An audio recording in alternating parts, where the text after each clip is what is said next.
Greetings, everyone. This is the morning meeting. This is the two-way platform, and this is your opportunity to take the chance of a lifetime to talk to two of America's finest political analysts, the Sean Spicer, the Dan Turrentine.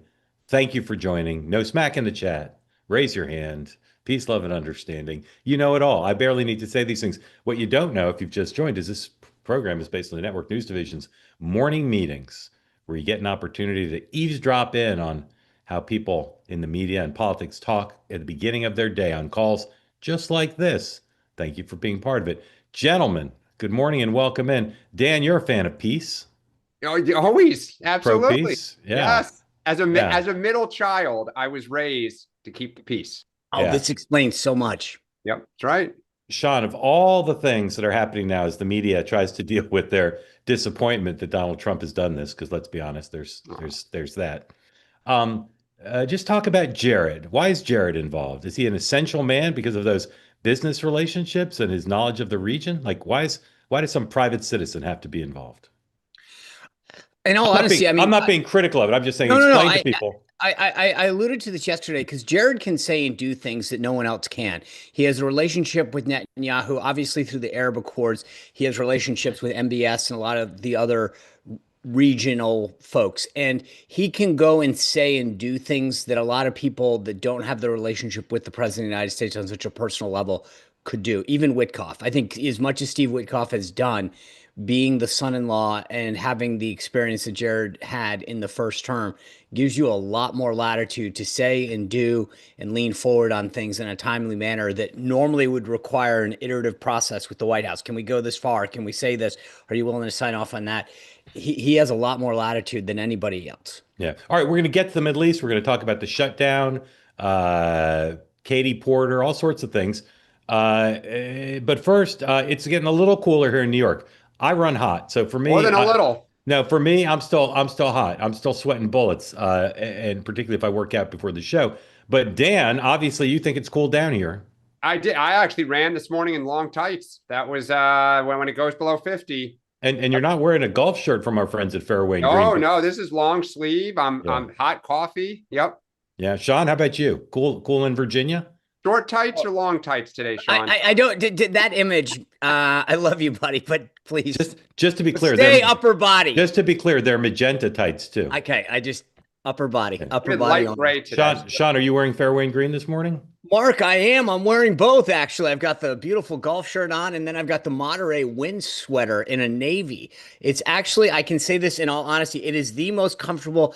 I think if people Google me, they'll know that I am famous for quarter zips and sweaters. That's what I'm known for. You are. More than anything else. More Than Dancing with the Stars, more than Trump's White House press secretary, quarter zip guy.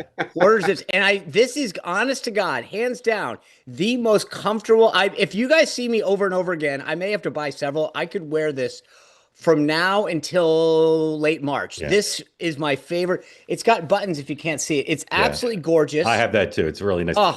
Either of you have catchphrases on your sleeves? No. You would not. No. This None is of my not. quarter zips do. Yeah. Love the catchphrase. You Anyway, don't want to do this. You don't anyway, want to catchphrase the sweater. we now all hear from you nearly daily of someone who's purchased the product. Yesterday, I was emailing back and forth with someone who bought it. They had advice about the logos. They didn't love the logos, but everybody agrees extremely comfortable, extremely well made. Go to tway.tv/fairway to find your link to save 20% off. Go to Fairway and Green, use the promo code TWAY20 for 20% off. TWAY20, go to Fairway, tway.tv/fairway.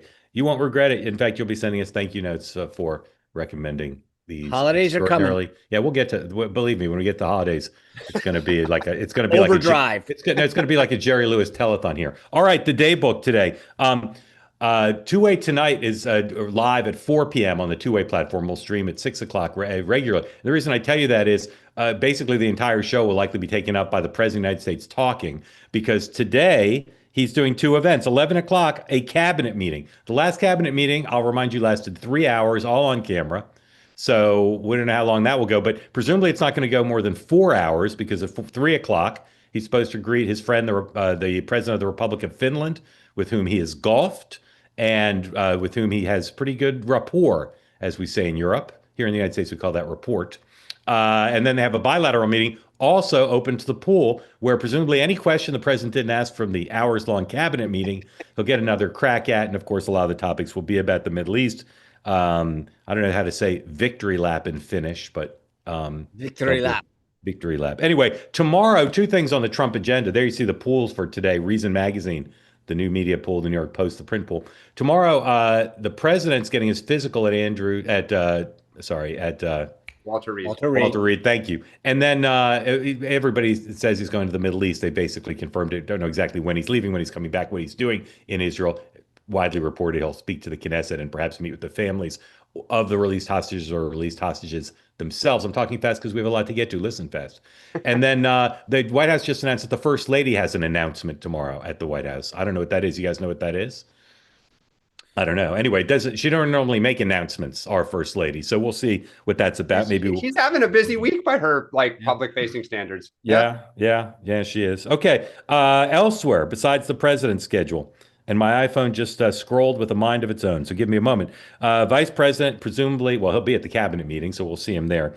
House, somewhat controversially, remains out. But as we saw yesterday, there's plenty of House members about, including Mike Lawler. We'll get to that. Mike Johnson was on C-SPAN this morning. He's still on, I think. We'll taking calls. We'll show you a little bit of that. The Senate continues to do what the Senate's doing. Johnson's going to have a press conference with the other leaders at 10, and then at 11:30, he's meeting with the conference by phone. Two court hearings today on the president's deployments. That's what I'm calling them now, the deployments, at noon Eastern. First, in Chicago, District Court Judge April Perry hears arguments about the deployments in Illinois, Chicago in particular. And then at the same time, the Ninth Circuit Court of Appeals at West is hearing from, sorry, got a distracting text just now. Oh my goodness. Ninth Circuit Court of Appeals is hearing Oregon versus Trump, the deployment to Portland. Again, as you all know, if you're court watchers, they could rule right then. They could just talk through a ruling, particularly the district court judge. They could rule in a day. They could ask for more arguments. They could sit on it for 2 months. I mean, this is the way the judiciary works. They pretend it's the 18th century, and if you want to apply to go to Oxford, you write them a letter and you put it on a ship, and it sails across the ocean and goes on a train and gets to Oxford, and they read it, and then they write a quill pen letter back. That's how they operate in that co-equal branch. Marine Corps and Navy leaders join Governor Shapiro, Governor Murphy, and the Philadelphia Mayor Parker at the opening ceremony of the Navy and Marine Corps 250th birthday celebration in Philadelphia today at 10 o'clock. That'll be festive. Jerome Powell delivers remarks. In theory, they're underway now at the Central Bank's Community Bank Conference. And some 28ers, potential 28ers doing things today. Gavin Newsom, 12:30 Eastern, announces significant gains. They're calling them significant gains in statewide K through 12 test scores, and signs legislation to further boost literacy. He's been signing a lot of bills lately. And Kamala Harris has one of those book tour double headers. Two events, one at 7, one at 9:30 to fit everybody in. Last I checked, the book was still in the top 10 on Amazon, by the way, at the Warner Theater in D.C. Sean, you going to that? I have to check my schedule. There's actually there's another event tonight that okay. Let us know. People at Let us know. Competing events tonight. I'm going to an event tonight here in New York with one of your friends. Well, I'm going to an event in DC with some of our friends. Okay. I look forward to comparing notes with you. All right.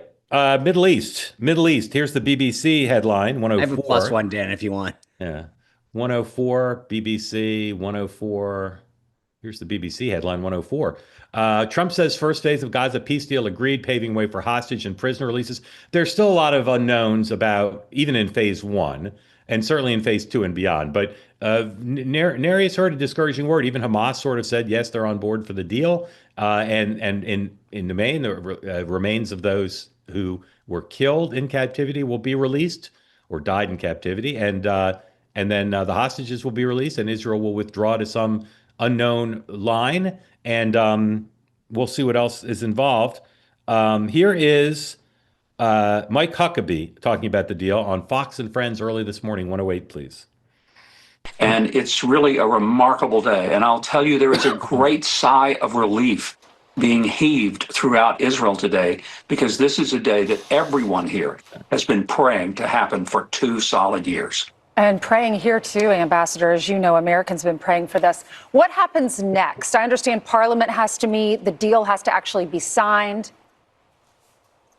The cabinet will meet today with Prime Minister Netanyahu, who also deserves a lot of credit for his tenacity and patience through this. Once they meet, they will sign their portion of the document, and then things will start happening. The clock starts in 72 hours is that time frame. We should be seeing hostages come out Sunday or Monday. Right now, it's going to be according to the president's plan, not dribbled out, but all of the hostages coming out. That's how it was presented to Hamas. The president made it very clear. Two things had to happen. Hamas had to deliver all the hostages, and then they would have to recognize they don't have a future in Gaza. Okay. So we've talked here before about how Democrats have struggled to praise Donald Trump for the Abraham Accords, or as some call them, the Abraham Accords. And so now you're seeing in the press and amongst Democrats a challenge. I can't wait to see what Mr. Mamdani, for instance, says about the deal. Here is John Meacham, spokesman for the Democratic wing of the Gang of 500 on Morning Joe. Very gracious. Yes, I should ask you, how historic is this? Well, as ever, depends on how the chapter ends, but the beginning of the chapter is remarkable. And one of the things about honesty and citizenship and a sense of, I would say, maturity about what people in a democracy should do is, even if someone with whom you disagree about 99 things does the 100th really well, you should say so, because that's what intellectual honesty is. And so all credit to President Trump and his, as you say, unconventional team. But if it takes an unconventional team, that's fine, right?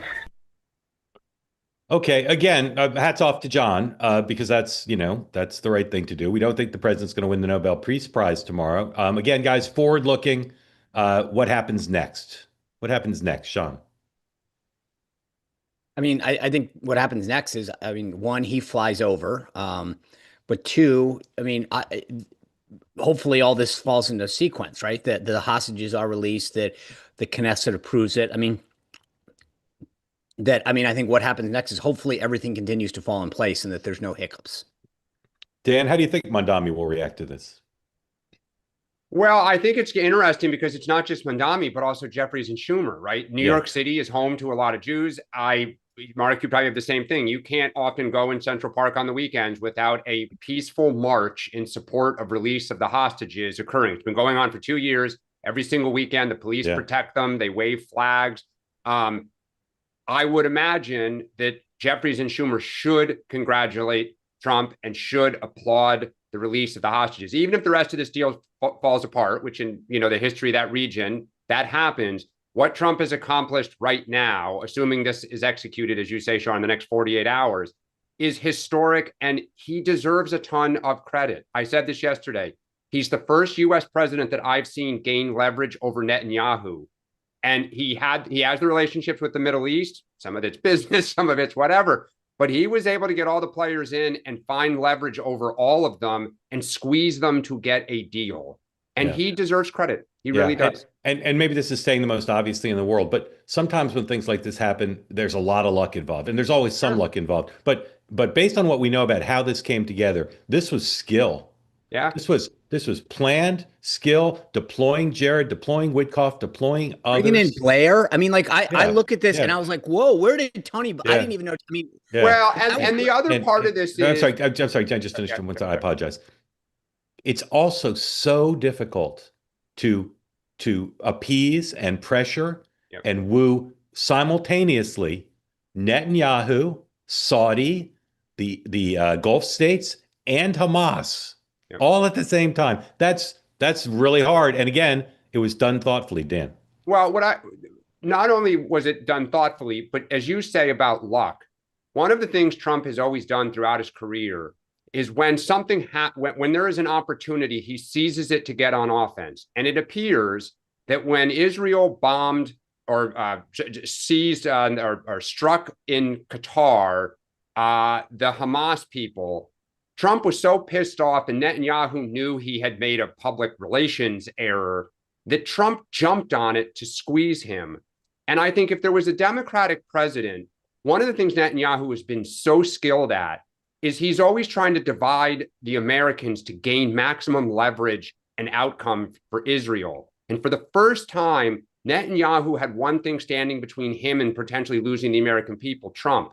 And so he couldn't go to Fox News. He couldn't go to the Wall Street Journal to try to weaken Trump's hand because they're in Trump's corner. So Trump took the hammer to Netanyahu, and he had nowhere to get out of it anymore. And it's the first time in 30 years I've ever seen Netanyahu be cornered. Sean, I want to show you something that credit. Yeah, I want to show you something. This is sorry, my list is so long here. This is number 109. Aviva Compass tweeted this. I assume it's legit and not AI. This is a farmer in Giant Message in Israel. Sean, maybe the answer is just Donald Trump loves credit, but why is he going to Israel, would you say? What's his impulse to go? Can I well, the visuals are gentlemen, just go back real quick. Can I just touch on the Dem response? I'd love you guys to weigh in. I do think this is going to be massive, how they respond today. Schumer, Jeffries in particular. Yep. And so I just want, like, I think there's a big difference between we agree that the president deserves credit for this.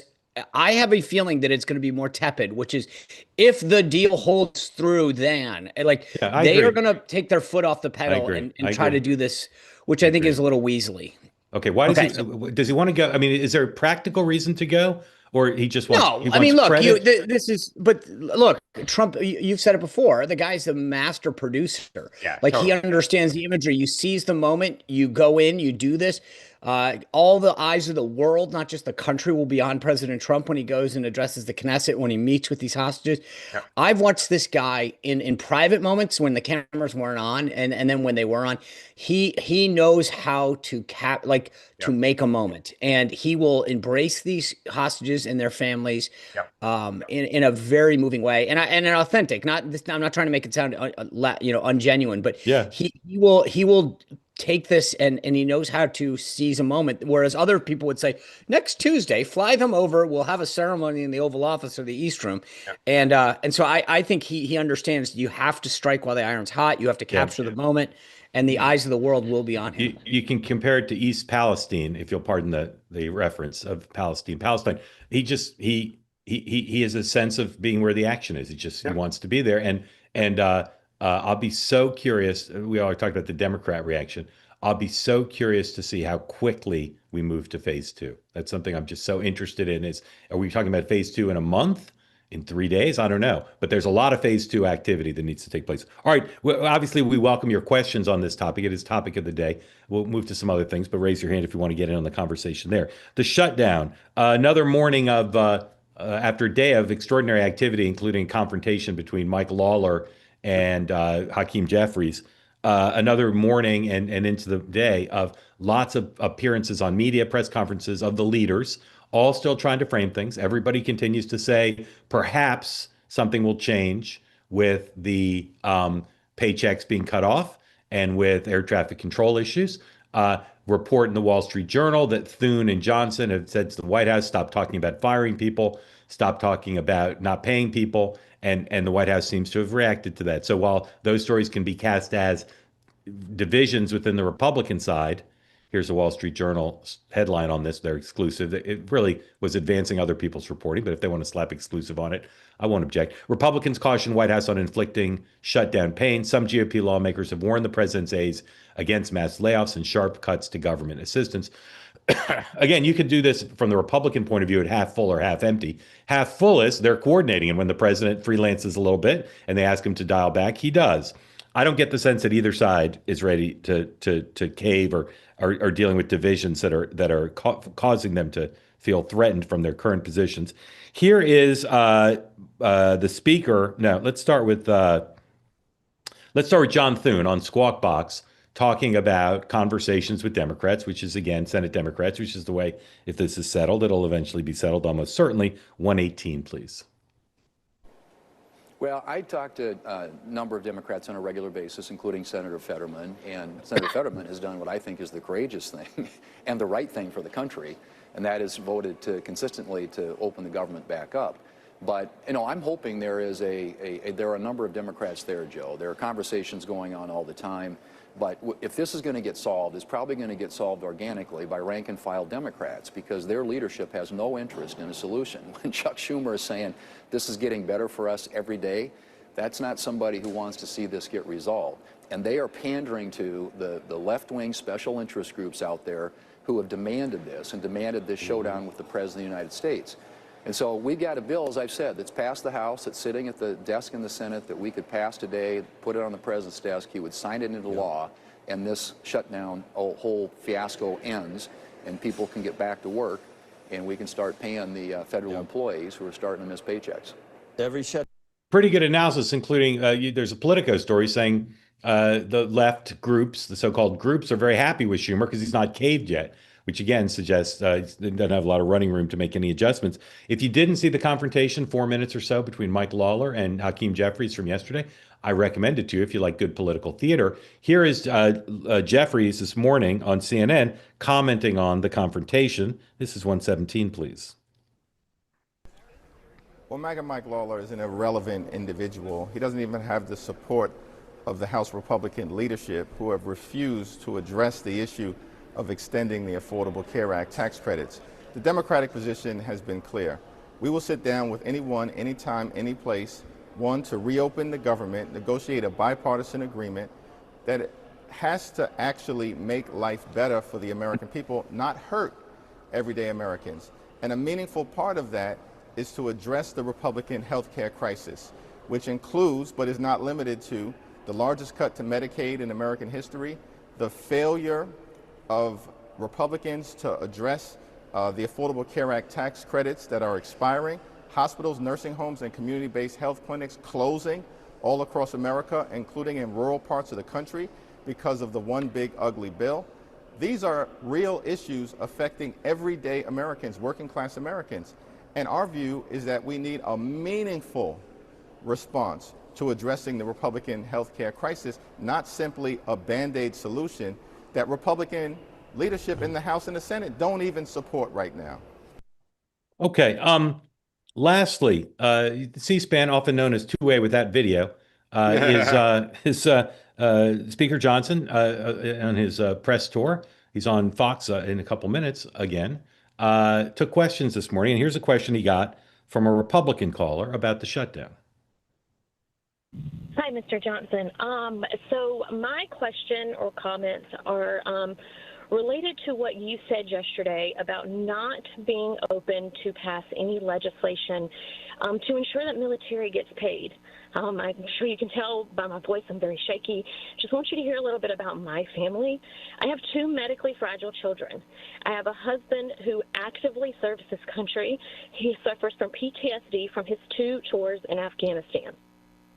If we see a lapse in pay come the 15th, my children do not get to get the medication that's needed for them to live their life, because we live paycheck to paycheck. I heard you earlier say that you side with President Trump on anything that he says. Well, I just read an article this morning that said he absolutely wholeheartedly believes that there needs to be legislation put in so that we do not miss a paycheck. You have the power to do that.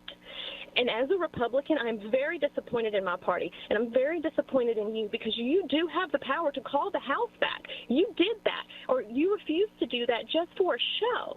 I am begging you to pass this legislation. My kids could die. We don't have the credit because of the medical bills that I have to pay regularly. You could stop this, and you could be the one that could say military is getting paid. And I think that it is awful, and the audacity of someone who makes 6 figures a year to do this to military families is insane. All right, Samantha. Samantha, I'm so sorry to hear about your situation. The reason I've been so angry this week, and they've been calling me out on media, Johnson's angry. I am angry because of situations just like yours. I have a big military district, and my district is the home of the Global Strike Command at Barksdale Air Force Base and Fort Polk, the Joint Readiness Training Center. I have one of the biggest military districts and military families in America. I have a lot of airmen and soldiers who are deployed right now, and they have young families at home, and they have children in health situations like yours. This is what keeps me up at night. I want you to hear something very clearly. The Republicans are the ones delivering for you. We had a vote to pay the troops. It was the continuing resolution 3 weeks ago. Every single Republican but 2 voted to keep the government open so that your paycheck can flow. Every Democrat in the House, except for 1, voted to close it. The Democrats are the ones that are preventing you from getting a check. If we did a vote on the floor, pay troops, it's not a lawmaking exercise because Chuck Schumer is going to hold that up in the Senate. He is demonstrating by voting now 6 times to keep the government closed that he does not want the troops to be paid. And you should listen to his comments last night, as reported this morning. He is enjoying this. He said every day gets better for us, quote unquote. Chuck Schumer and the Democrats are preventing your family from getting the care they need, not Republicans, and my heart goes out to you. I'm not a political strategist, but I can tell you that answer sucked. So, Sean, you've said the House should come back. That lady says they should come back. A lot of Republican House members, at least some, are saying they should come back. So first question, because none of us know how the shutdown's going to end. Do you think Johnson's going to have to bring the House back next week? Yeah, I think enough members are pissed. Enough members want to show that they're doing something. I get what he's trying to do, but there's enough of these members, rank and file folks, that are like, I can't just sit at home and say that I'm ready. They feel like they need to be in town. So at the very least, I think they'll come back. And there's going to be enough pressure to do this. I get what the speaker's saying, and he's technically right? They did pass the bill. They put it out in the Senate. But that's not when you stop. Whether it's reality or perception, they need to show that they are on the side of especially not just obviously Border Patrol, FBI. I know the military is always the easiest one to be on the side of for the right reasons, but there's a lot of great Americans that are serving this country as well, not in uniform. And I think that, like, to jam the Democrats, this is what I don't get about our strategy. Thune yesterday, according to some of the reports, is saying we could go jam the military bill, but then we'd have to get consent from the Senate. You control the floor. Do it. I just don't get it. Just going to say this. Yep. I literally, these guys are acting like they're not in charge. For God's sakes, jam them. Jam them. I actually think Democrats would vote for it. I agree. This is insane. And I got to be honest with you. Like, I am as political as they come.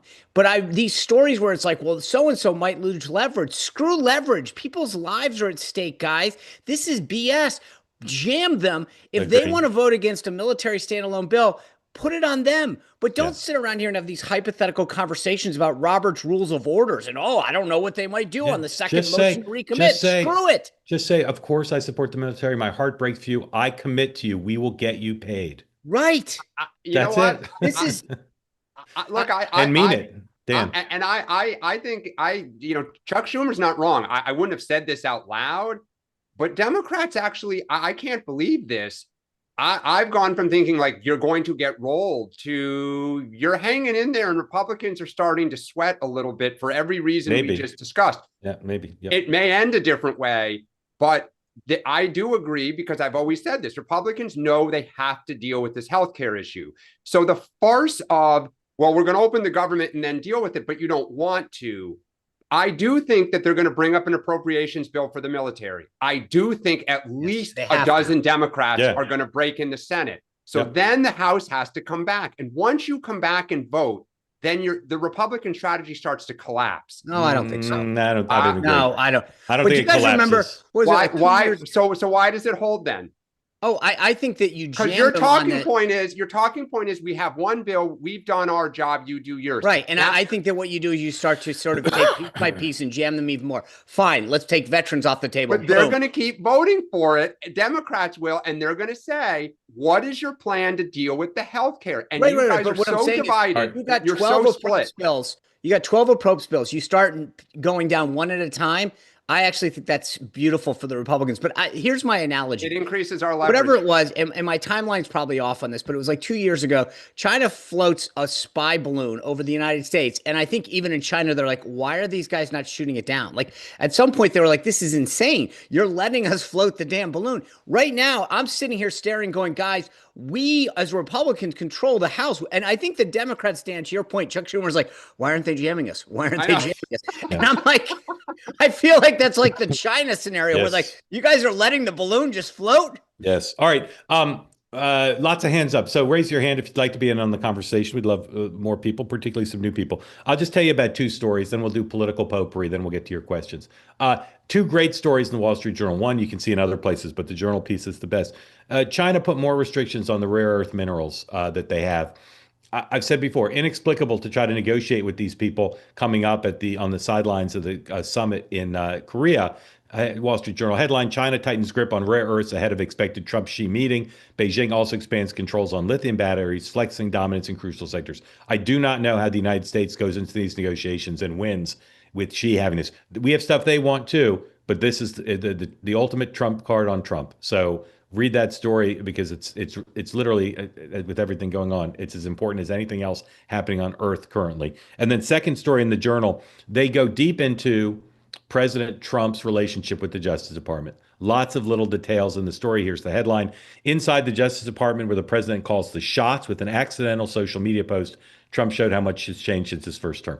Lots of details in there. But they say this thing that's been bandied about on MSNBC and elsewhere, that post on Truth Social where Trump said, Pam, we got to start indicting these people, was not intended to be a public post, but was intended to be a private communication. Sean, I would like to believe the president does not DM people. Does he? His evolving technological use always amazes me. I did not know that was an occurrence. If he's DMing Pam Bondi, but here's the bigger question. True, it's not and the a question. Journal says it is. No, hold on. I'm sorry. If the Journal's reporting is true, and he's DMing people, that opens up, as I wrote in my newsletter this morning, a can of worms bigger than the Ritz. Is he firing off? Is he dictating DMs, or is he literally typing DMs? So here's why I don't buy that. One, if you read it, you don't go Pam in all caps. I mean, like that's. I agree, but the Journal is reporting it as fact. Okay. Wow, they're taking what they're told. Second point. Just in fairness, yes, sir. We all hold on. But here's the bigger point. To your question about whether he DMs or not. He does text, and he's definitely got Pam's number. And so what I would say is it just is it would be so on him. Is it possible? Sure. Or could you have asked Dan or somebody else on the social team but why he can call her, he can text her. It just seems to me that it doesn't fit the pattern. It does not fit the pattern. All right. Lastly, political potpourri. You guys, we have to add, it was an utterly bonkers statement. Now move on. Yeah. All right. California redistricting, the gubernatorial. I'm looking at the wrong list here. Okay. Anyway, just quickly on California governor's race, Porter, is she?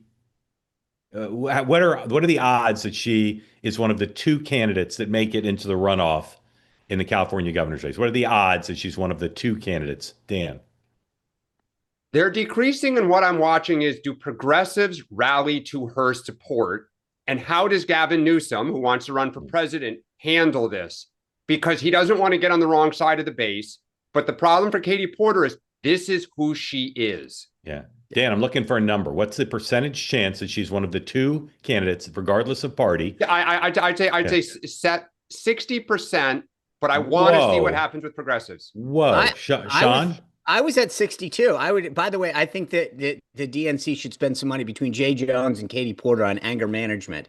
25%. Oh, no. So who are the other person? So who are the two candidates? Yeah, I was going to say, who takes number one? Caruso, and whoever the progressives rally around as the alternative. Well, so then you think progressives abandon her? Yes. So I'm watching Elizabeth Warren and Bernie Sanders. She is like this with them. Yeah, I don't think they rally to her defense, and AOC rallies to her defense. They'll stay out of her video shots. Yeah.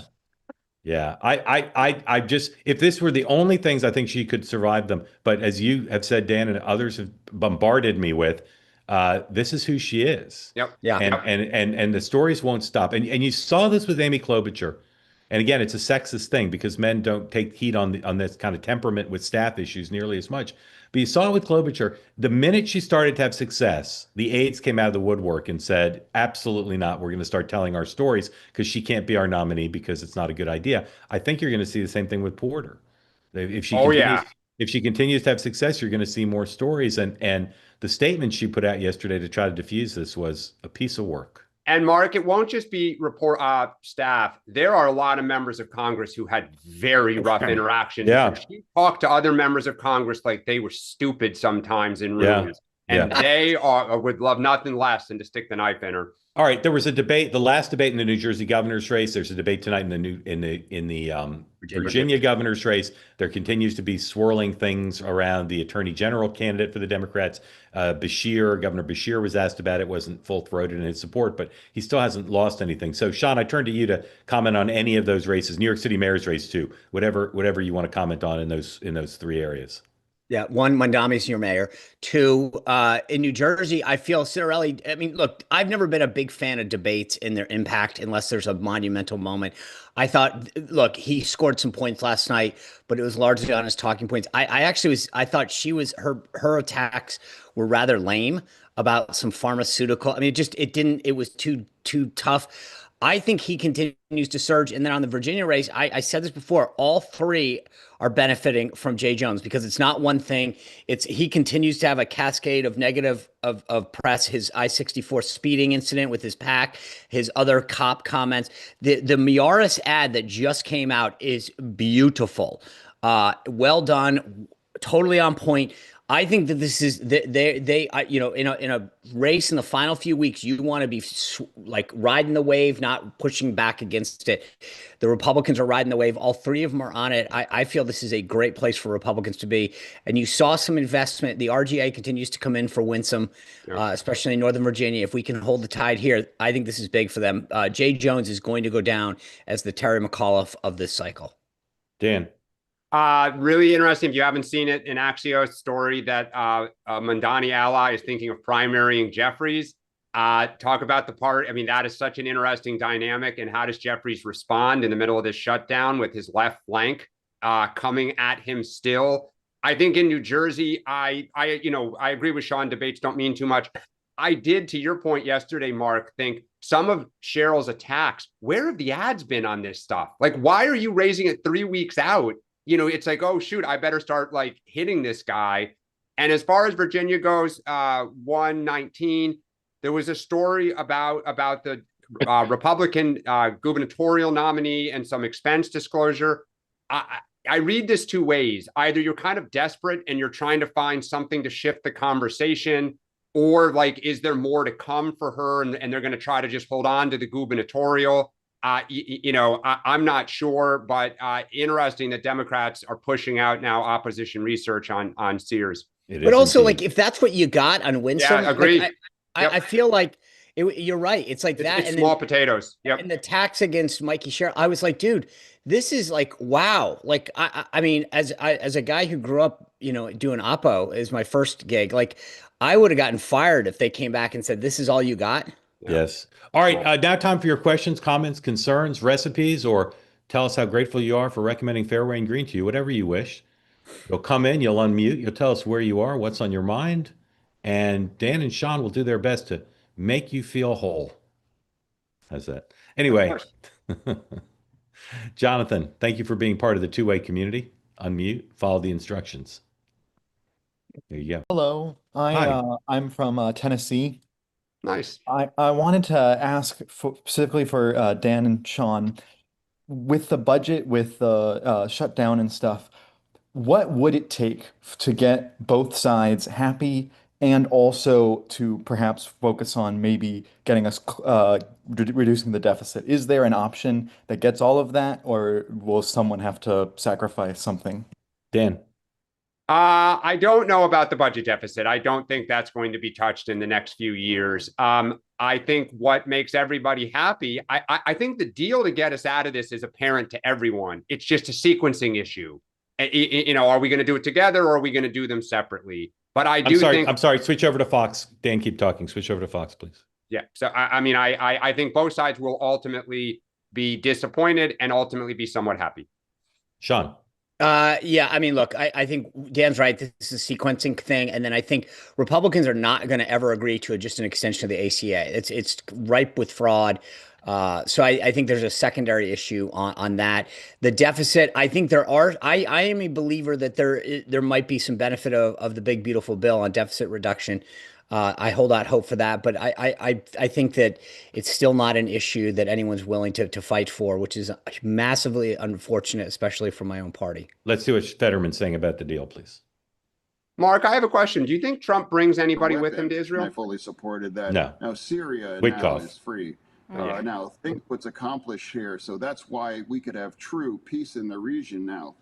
Do you think the president deserves a Nobel Peace Prize?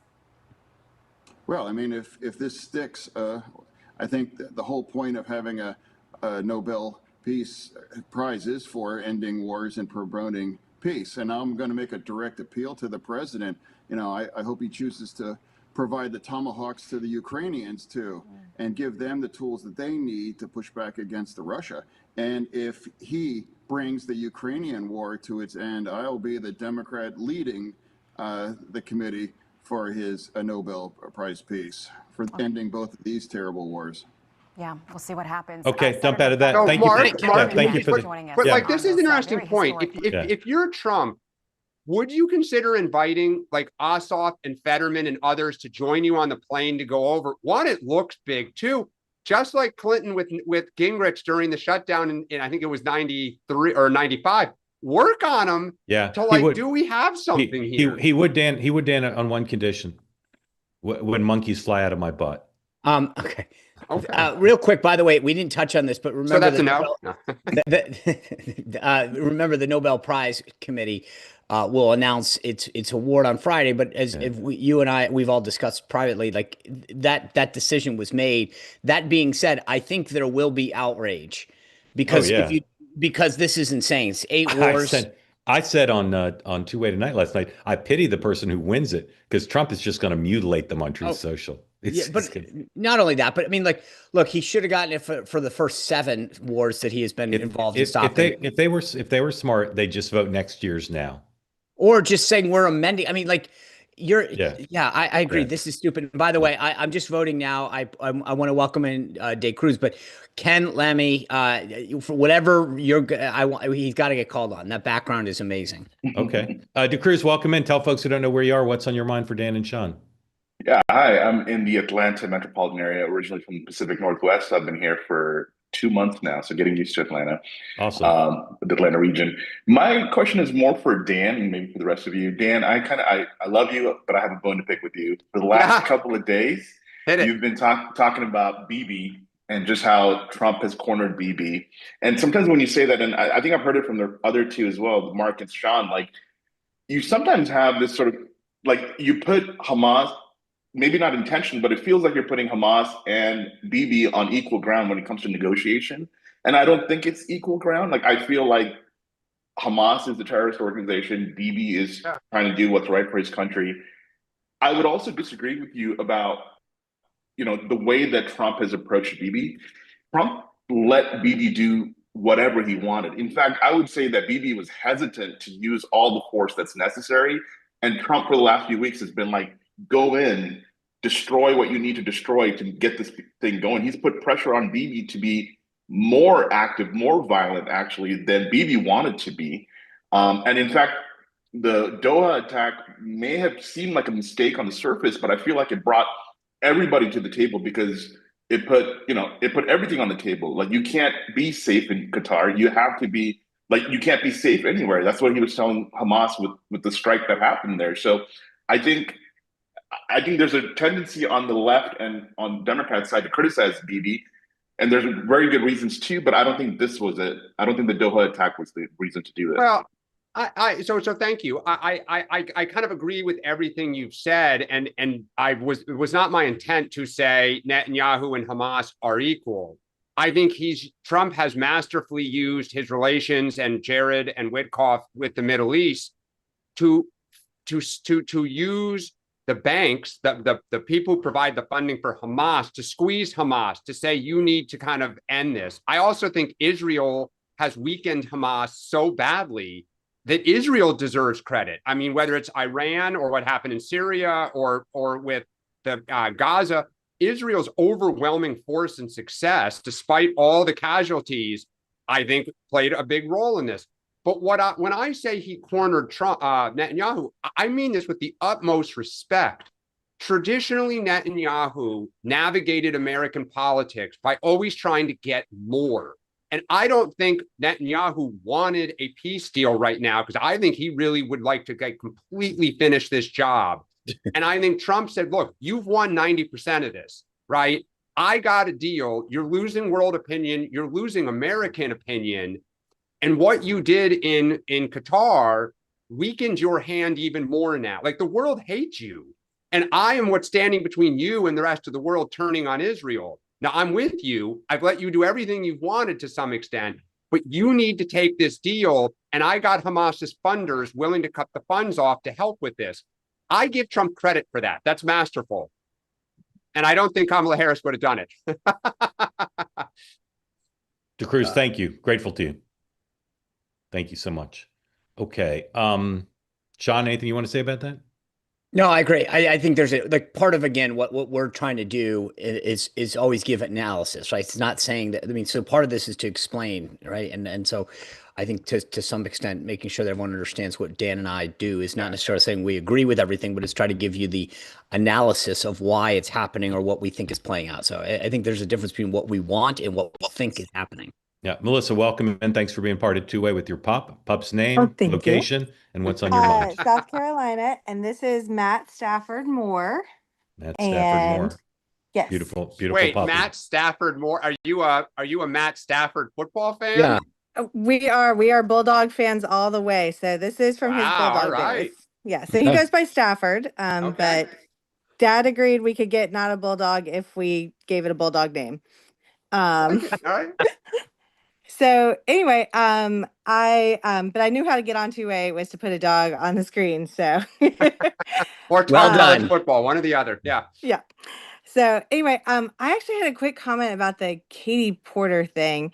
I saw some of the clips about like the staff stuff, and maybe she dumped a boiling pot of mashed potatoes on her husband or something. Happens all the time. Yeah, but what bothers me is not those things. Like, everybody has their private versus public appearance. It's the fact that she went to a news reporter and said, I don't care about the people that don't vote for me. If you voted for Trump, I don't care about you. Like, you're not good enough to be a constituent. Totally agree.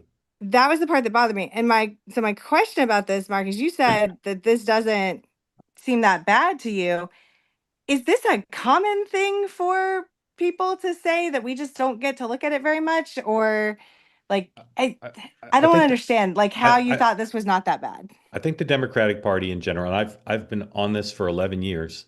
The Democratic Party, not everybody, but too many in elective office and strategists are intellectually and politically uninterested in why Donald Trump won his elections, why MAGA is a movement that got Trump elected twice and almost a third time. They're uninterested in it, and they're hostile about it. And the high point or low point of this was when Hillary Clinton said deplorables, to look down on people. And people on this platform, one of the things I'm proudest about at this platform is we've had people come on now since we started who are not in love with everything about Donald Trump, but they explain why they supported him because of the press, because of the extreme positions of the Democratic Party on a lot of issues, and the mindset reflected in that answer. And again, I'll give her the benefit of the doubt in the sense that maybe she did misunderstand the question, or maybe she was interpreting it literally as she can win mathematically without winning the support of Trump voters, which is true,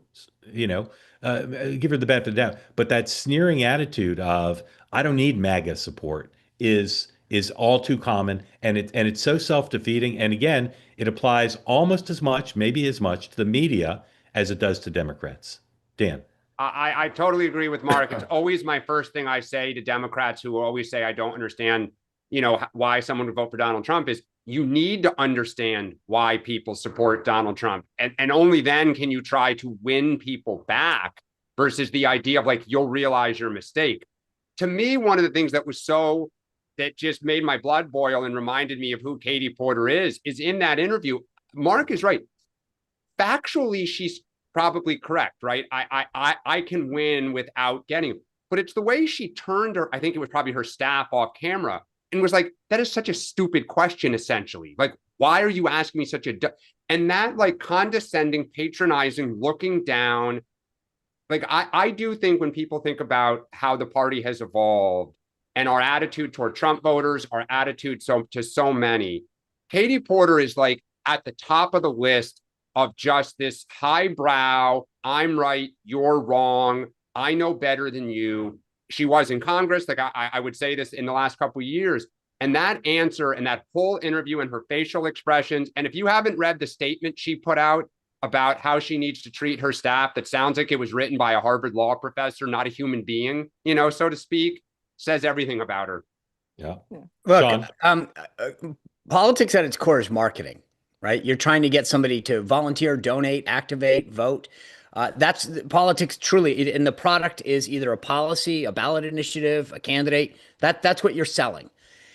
And so if you think about it in that terms, she's trying to sell herself. Here's why I want to be your governor. And she's basically saying, I don't need these customers. I don't need them. And that's to me, it just shows how you don't get it. At the very least, you should pretend. In the most real sense, you should want that. I anytime I meet somebody, I genuinely want them to understand why they're not conservative, to why they think, and hopefully bring them over at some point, right? Whether it's a social issue on life or even on guns. Like I honestly believe that my side is right. And I want to engage with people to say, hey, tell me why you believe what you believe. So for her to be so dismissive really says a lot about her approach to the entire job. And that's just fundamentally, you go, do you really want somebody that's who they are? Yeah. Melissa, thank you for the question. Grateful to you. Thanks for coming I on. do want to keep saying this. I'm really curious how Gavin Newsom handles this, because if she's the governor and he's running for president, I think she's a thorn in his side. I don't think she's a good partner for him if he's running. Yeah. She's not a good partner. She poured scalding water over her husband's head. You think she's going to be a good partner to Gavin? I just think she's going to want to be super progressive. She's going to be super confrontational within the party. And that's a headache. If your hometown governor, the person who followed you, is constantly causing headlines that you don't want to talk about. Yep. By the way, DeCruz, you're right. I'm sorry. He noted in the chat, she's put scalding potatoes on his head, not water. Don't read this chat. I know. Bad idea. Yeah. Hanning, welcome in. Thank you for being part of Two-Way. Tell folks who don't know where you are, what's on your mind, and when you last shaved. Good morning, gentlemen. On the ground here in Oslo, Norway. Awesome. That's what I was going to guess. That was my guess. Yeah. How was your guess? You guessed from the name? No, I'm kidding. I have no idea. It was the K and J combo that. Exactly. K and J combo. Yeah. Are you Norwegian? I am originally Norwegian. Yes, I have lived in the States for 6 years, but now I'm living back in Norway with my American wife. So big fan of the show. Been watching it for over a year. Thank you. I think you're doing an awesome idea and platform. Grateful to you. I have a question pertaining to the Nobel Peace Prize, of course. In 2010, the prize was awarded to a Chinese regime critic, and that created a huge diplomatic controversy between Norway and China. It lasted, I think, for like 8 years. We didn't have any high-level talks, and it had real-world implications for trade and a bunch of stuff. Chinese are a sensitive lot. They are, but Trump is not. Well, you think he's going to impose 80% tariffs if you don't get the Peace Prize? Oh, I hope not. I don't know. But yes, a lot of my fellow countrymen, I think you touched on it initially, that Norwegians are, maybe a little bit nervous, and they might be. I think to some extent it will depend on three things, assuming he doesn't win it. One is who does win it. Again, if it's like some left-wing peacenik organization that nobody's ever heard of, I think that could be a problem. Two is how do people in the country who aren't on the committee, what do they say? Do they just blame the committee, or I mean, I don't know what the current status is. Your current government have anybody in it who's pro-Trump? Not technically. The committee is appointed by the parliament. No, not the committee. Not the committee. I'm talking about the parliament and the prime minister. Like anybody pro-Trump at this point at all? Not in the government per se. I know that there's one guy that's on the committee that's positive towards Trump, but they need to have a consensus agreement. And I read there was published an interview with the chairman of the committee yesterday. Norwegian media said that they reached this final decision on Monday. On Monday. All right. Well, then they're in trouble because that was too soon. I was going to say, my third thing was going to be if they say they made the decision like 2 months ago, then maybe they could get away with it. So based on the totality of what you said, you might want to move. Sean. Yeah. Well, let's just also recall, you mentioned, I think he mentioned the 2010 Nobel Prize. The 2009 went to President Barack Obama for extraordinary efforts to strengthen international cooperation, diplomacy between peoples. A few months in, it was sort of future projecting, saying like he'll do great things. So I think you're going to see a lot of Trump bringing that up as well. Like, hey, you gave it to Obama based on the idea, the prospect that he might do something good. I actually have solved 8 wars and I didn't get it. I mean, to me, the unfortunate part about this is the timing of it. It will probably occur prior to him leaving for Israel, and that's another news cycle that's not helpful. Yep, Dan. I'm really. I mean, I could see why he would get it, and does the pressure campaign that Trump is running backfire? Like, a lot of people don't like to be put in a corner, and he's tried to put them in a corner. And I think, I know Trump likes to say he solved all these wars, but like, it doesn't help his cause when the Indian prime minister is like, you had nothing to do with this, stop saying it. And I could see the committee being like, okay, this is Trump being Trump and we will not be bullied. But today, if you had the vote, how would you not give it to him? Yeah. Right. Dan, you know who really doesn't like being in a corner? Baby. Thank you. Yeah, baby. Henning, thank you for coming on. Very grateful to you. You don't have to call me a baby. Maybe I'll see you guys here December 10th. Should he get it? Okay. We'll take some herring recommendations or whatever. New media seat on the plane. Yeah. Thank you. You think they give us all the new media seat, or we'd have to sit on laps? I can at least the backup plane. We could probably get on that. Yeah. I'll check to see if Delta flies there. All right. Thank you all for being here. Let's talk about what's coming up because there's a lot coming up. Sean, what do you have tonight? Well, it's Thursday, so we're going to talk Nobel Peace, Shutdown, the whole thing with the panel. We got a great panel coming your way tonight. In fact, my old colleague Lindsay Keith will be joining us. Rob Bluey from the Daily Signal Heritage Foundation will be there as well. And then Aaron Wexler, who always has a hot take. All right. Remember, the president's going to talk up a storm today at the cabinet meeting, we believe, and then at the photo op. So that means you need 2 options at 4 o'clock on two-way. The first, Dan will tell you about. Dan, what do you have at 4? We have the group chat. Emma Jo, Nina, Robbie, and I will be talking about the peace deal in Israel today, and what it means, and just all many facets of the peace deal today. I'll be doing the same also at 4 if you want to join live to have the conversation pre-taping in effect at 4 on the two-way platform. We'll stream live at 6. Amongst our guests will be Brian Wolf, Democratic strategist, and making his two-way debut, Republican strategist Jeff Rowe, one of the smartest people I know in Republican politics, will join us, and we'll talk all about everything in the news, including what the president says is his photo op. Moynihan Report at 7. Michael's guest, Danny Polishchuk, author of the Boys Cast Chats. That's at 7 o'clock Eastern. And then new episode of Next Up drops later today. And my reported monologue is going to be on funny stuff. You can stay tuned for that. There's a tease.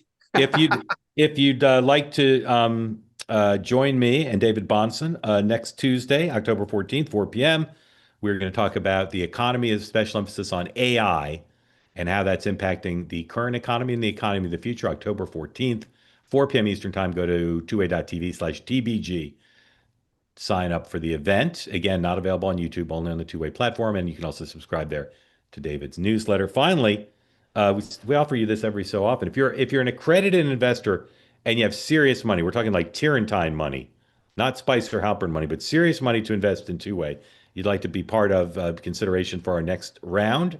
It says Series A there. Let's update that graphic. This would be the Series B. We've closed our A. Go to invest@tway.tv. Invest@tway.tv. Send us an email. Send us an email. Invest@tway.tv. Again, if you got like pocket change to invest, thank you for considering it. But we're talking about big investments. Just Venmo me on that. Just Venmo me. Just Venmo Sean. And the 3 of us will be back tomorrow, 9 o'clock Eastern time. Dan, what do you predict we'll lead with tomorrow? The peace deal still. Peace It's deal. hard, Sean? it's hard to top this. 100% peace deal. Yeah. By the way, I will say this. It'll be the Nobel Prize and Melania's announcement. Oh wait, does the Nobel? Oh, that's right, because it comes out at like 5 a.m. or 4 a.m. Yeah. I'm in a you're right, tough yeah. spot because I already got my winners and losers. This is going to complicate things. Yeah, you feel free to call an audible like Tom. I may have to. I just Tom Brady. Yeah. Tom Brady. All right. Thank you all again for watching. We'll see you in 23 And hours. I'll get you tomorrow. Keep the Patriots up there, brother. Yeah. Have a good day, everybody. I'll see you later.